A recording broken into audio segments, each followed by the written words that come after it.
the IRS. Okay. Where are we now with this? Do any of these groups that were targeted have any sort of way they can take legal action themselves here? Well, they probably ought to.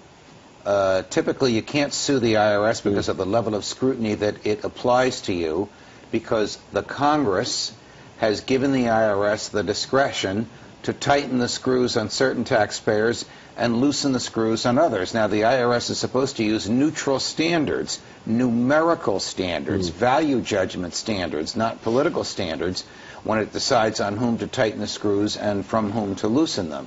So here's the basic law. The IRS cannot decide to tighten the screws based upon your political opinions or the manner in which you express them. That's the First Amendment. And the IRS is supposed to treat, as is everyone in the government, similarly situated people in a similar way. That's the Fifth Amendment.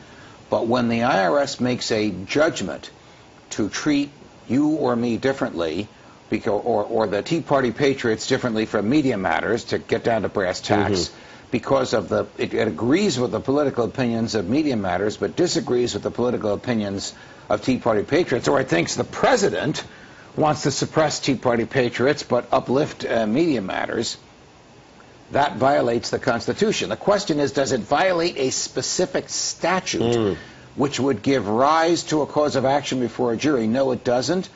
But I would encourage the people who've been victimized to file lawsuits anyway, because it will flush this out. So if somebody wants to do that, if John Doe of the Tea Party Patriots wants to file a lawsuit, what standard of proof that they were unfairly scrutinized would they need to have right now? They would need to show that the documents that they filed should ordinarily have been accepted by the IRS without additional scrutiny by comparing those documents to other documents filed by other applications for tax exemption.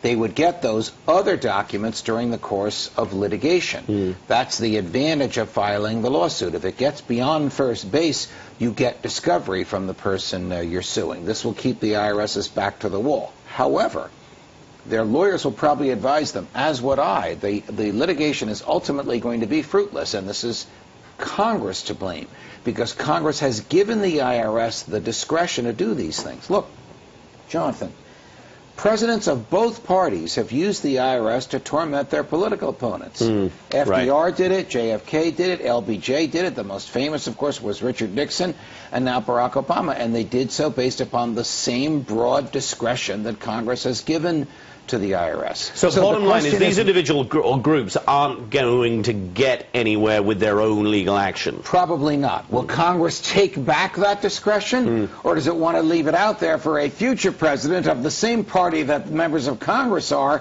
to use against his or her opponents at some time in the future? All right, it's a terrible area for the government to be in. Yeah, it's a terrible area for those who were scrutinized as well. Yes. As Nancy Pelosi, in fact, said quite rightly last week, those are three initials that strike terror into the hearts of all of us. Anyway.